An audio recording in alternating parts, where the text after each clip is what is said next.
From St. Mary Church, we have 1,000 parishioners. From Holy Savior Church, we have 800 parishioners there. From one chapel, we have 200 faithful. From one chapel, we have 300 parishioners there.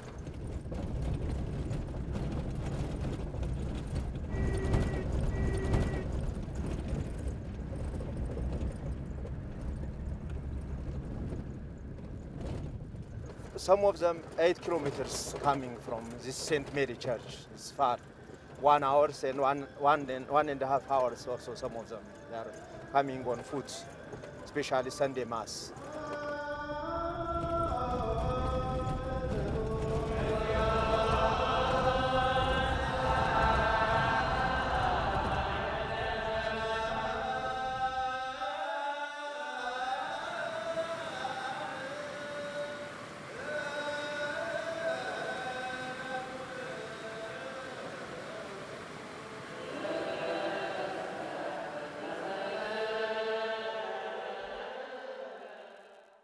This diocese was established by His Holiness Pope John Paul II on 25th of November in 2003, dismembering from the Archdiocese of Addis Ababa. So it's very clear that when a new diocese is established, it's established from zero. The church thought it would be better to set up a different diocese, a separate diocese, especially in view of the number of Catholics that are increasing in Endeavour area.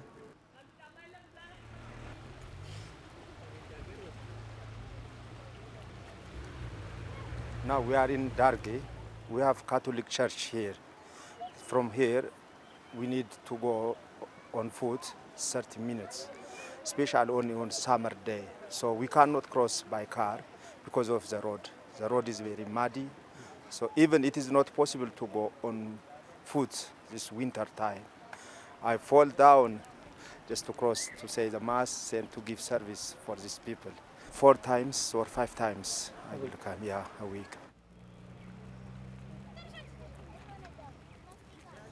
Most of the villages are not accessible by car, so sometimes our priests use horseback or mule to reach villagers and Christians in the area.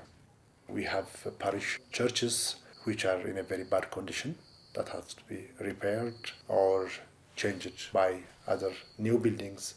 We have parishes where parish priests does not have proper residence, where they stay with families sometimes. People are poor, they cannot contribute, but their contribution is very minimum, so that our needs and our objectives cannot be met by the contribution of the people themselves. So we always depend on foreign donations to accomplish our mission. Being a new diocese, we have to start from the scratch. What we have planned to do is, first of all, to maintain the structures that existed already, instead of building new ones. And to this end, we submitted projects to Church in Need and several other aid institutions. Meanwhile, we have to set up also some diocesan structures. We need to build a diocesan pastoral office. We need to build a house also for the diocese. At the present moment, I myself am living in the presbytery with the parish priest. I don't have a house of my own.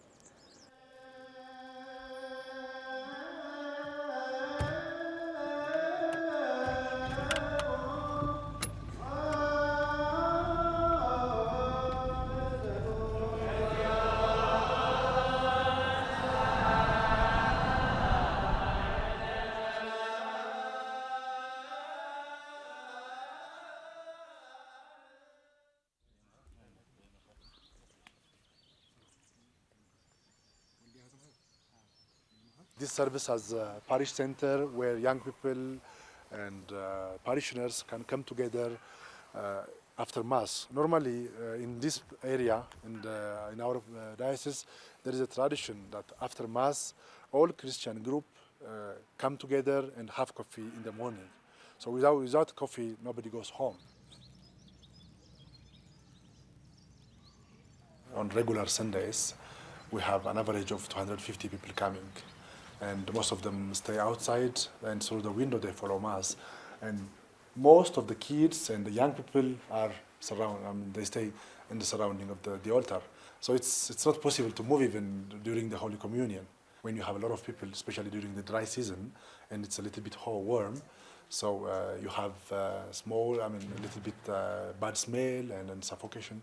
So there are people also who are collapsing, and so most of the people prefer to stay outside. Sometimes even we priests get difficulties to breathe. The plan is now build a new church, a modest church, which is a little bit wide and which can accommodate all Christians that come on Sunday basis.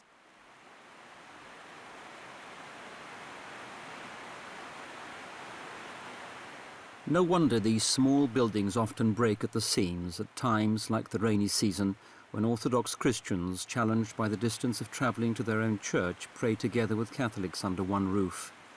These two churches in Ethiopia share a common doctrine and liturgical tradition.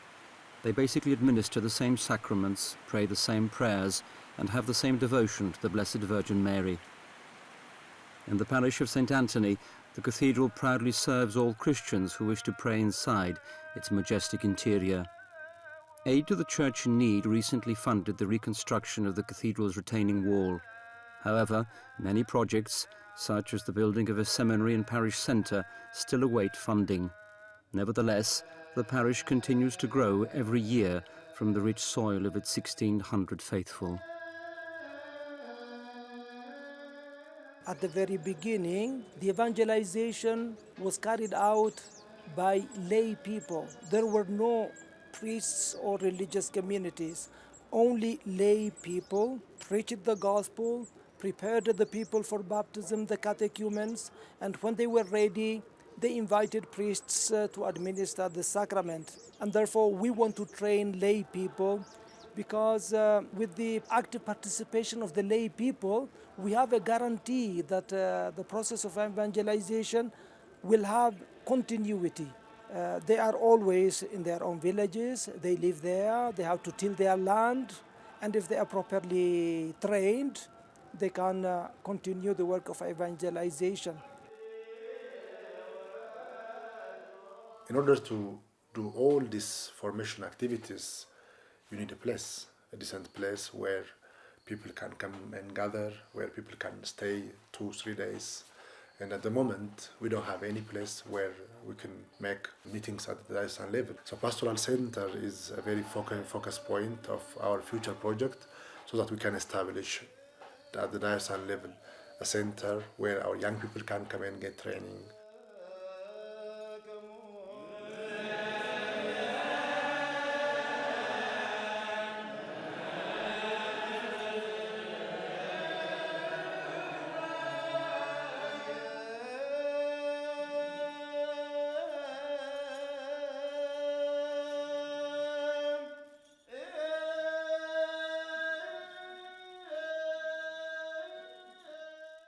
Training young people and instilling in them the morals of the Church is an important shield against the temptations of a secular society. Migration to large cities in search of labour is common in rural Ethiopia. Therefore, convincing young people to maintain their rich Christian heritage is ever more important.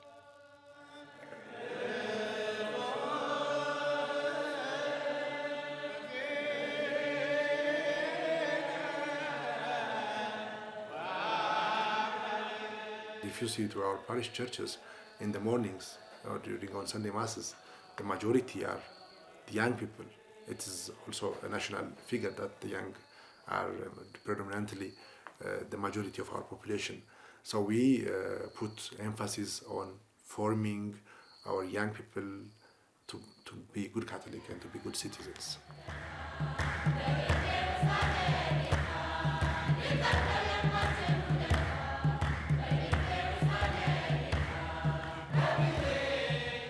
Here in the area, the only institution that have that has place for especially young people is our church.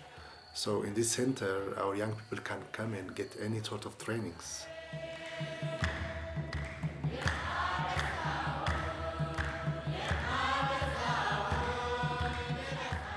In the area, HIV/AIDS is one of our big concern, which takes the life of many young people. When we organize, for example, trainings for youth leaders, we don't only invite Catholics. Youth leaders of the Catholics, the Muslims, and other Christian groups can come and attend and be beneficiaries of our workshops.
Here in the village, the social life brings people together. So any joy, hope, and suffering of the people is the suffering of the church. So the church shares all the events of the social life here in the people. The parish of St. Mark in Nadana, it was built in 1956.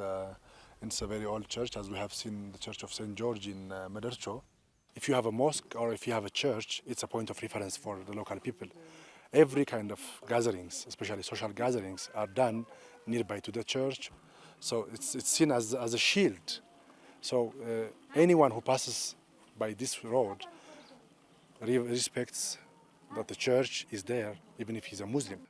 Every parish priest who comes here is as the voice of the voiceless. I mean, these poor people have no way to go and to ask kind of help.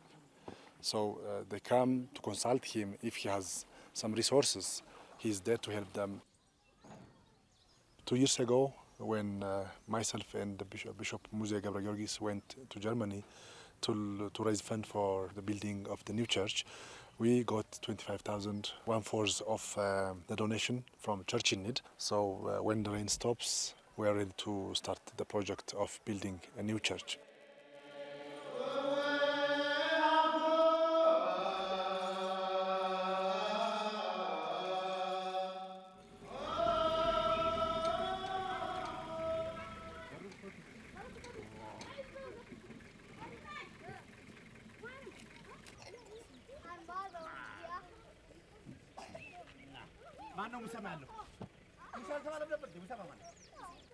For children in small villages where schooling is poor and activities few, a local church and priest are like a life raft on an open sea.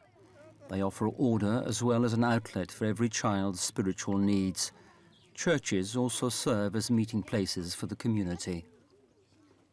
The old church was a very small one, and it was also very dark, and it was not, a place that attracts people to pray. It was a kind of small hall, so people were asking the bishop so that a new church could be built.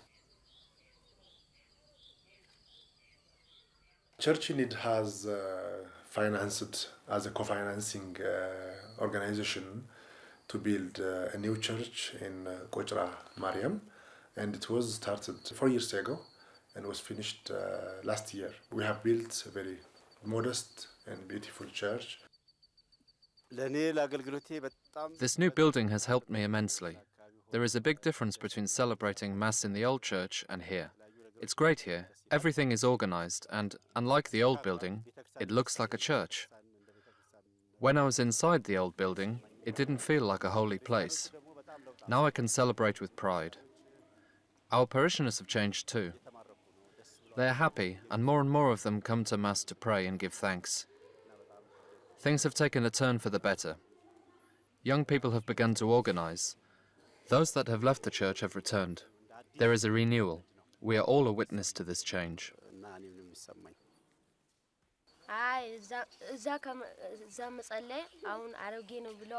In the old church, adults and children would walk in and out as they pleased, with no respect. When we moved here, people began to behave. I'm very happy. I can come here to pray and sing. I would also like to help the children who do not go to church. Show them that this is a good place.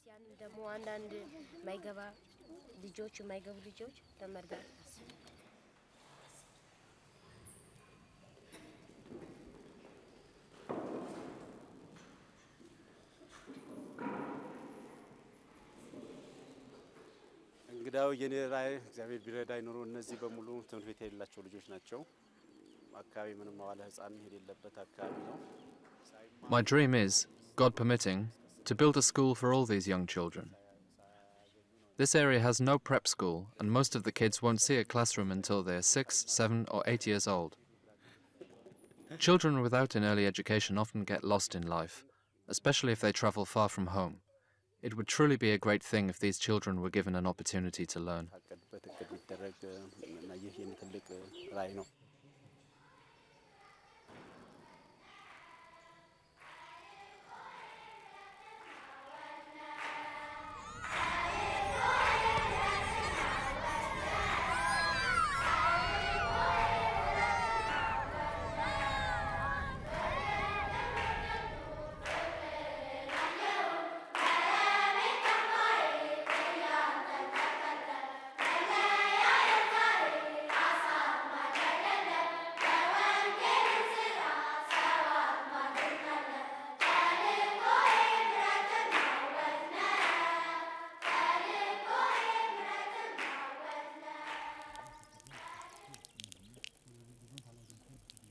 The water project was one of the big projects that we did in the last 6-7 years, because in all the villages we have rivers, and then the rivers in the rainy season they are like soily. They have a lot of soil, and then you cannot drink that. So we constructed this water project, and we have this reservoir here. Now it serves about more than 8,000 people who are in the surrounding. The happy faces of villagers and laundry hanging on surrounding fence posts are only a part of the visible proof of the benefits the reservoir has brought. Wherever clean wells have been built, waterborne diseases such as hepatitis and dysentery have been alleviated, and the quality of life in the villages has thereby been improved.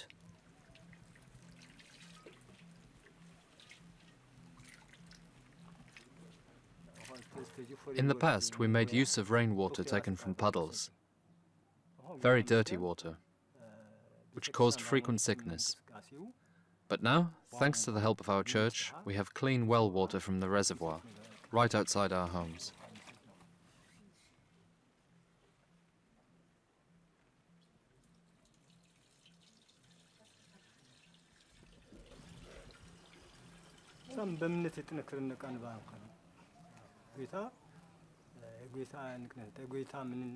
Thanks to the church, we are united in faith. We know that God is with us. If it were not for the church, I doubt we would be able to organize our community, let alone come together spiritually. The church binds us. We have a committee which meets regularly and discusses our common well-being.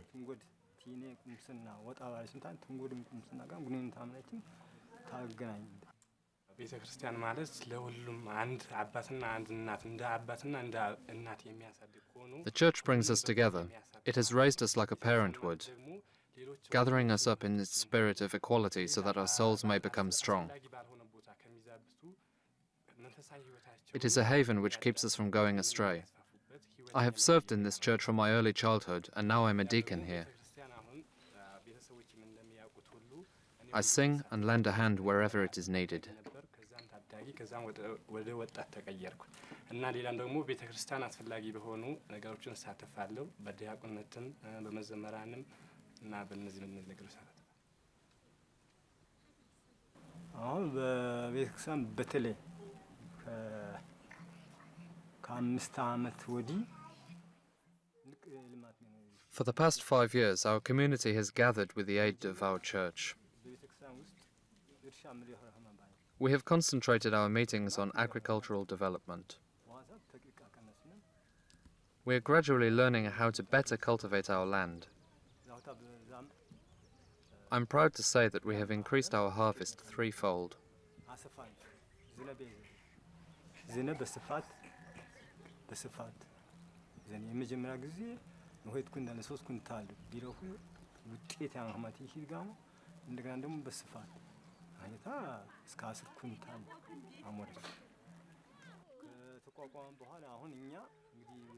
There is a plan to build a new church. The new foundation stone has been laid, and we anxiously await the start of construction. The faithful will certainly all contribute. If God permits and our church is built, we would like to pray there both morning and evening, for the sake of our children. We desire to live this way until the end.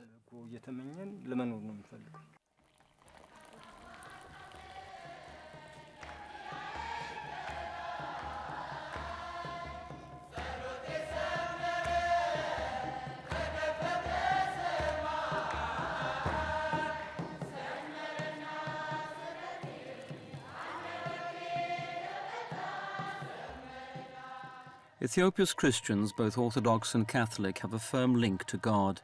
This is no surprise to a people who can trace their faith to the early stages of Judaism as well as the birth of Christianity. The Ark of the Covenant is claimed to have been kept in the northern city of Aksum, and an Ethiopian was one of the first converts baptized by the Apostle Philip.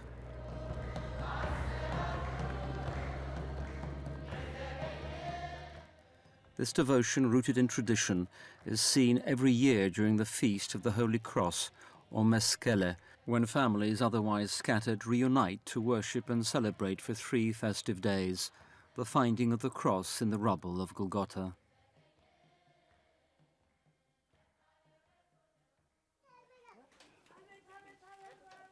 One tradition followed for centuries during Meskele is the bull slaughter. The fresh meat, along with a rich cornucopia of dishes, is shared among the villagers. Thanks to local churches and the people's deep-rooted faith, community ties remain strong.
የተወደዳችሁ የእግዚአብሔር ቤተሰቦች በመጀመሪያ እንኳን ለመስቀል ለዓመታዊ Dear children of God, I would like to wish you a happy holiday. May this time be spent in good cheer, peace and love. May all those who fight find reconciliation. May God send down his blessing. Now let us begin the Meskele celebration. Tomorrow's prayer will remain the same.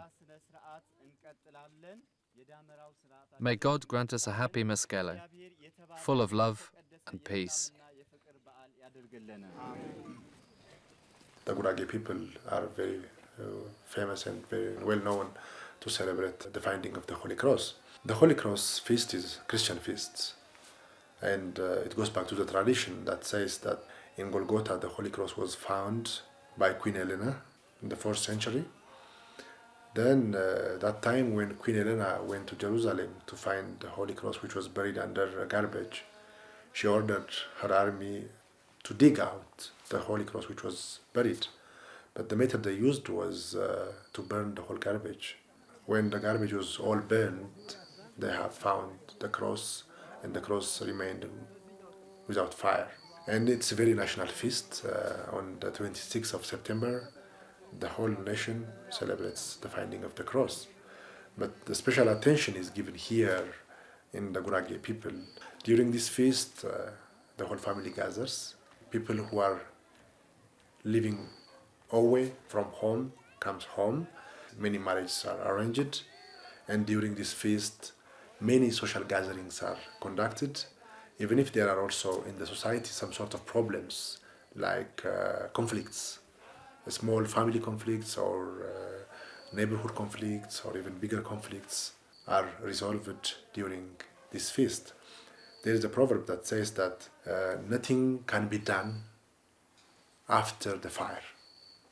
So every sin which is in the society, every activity in the society has to be closed before the fire of the Holy Cross.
ومدها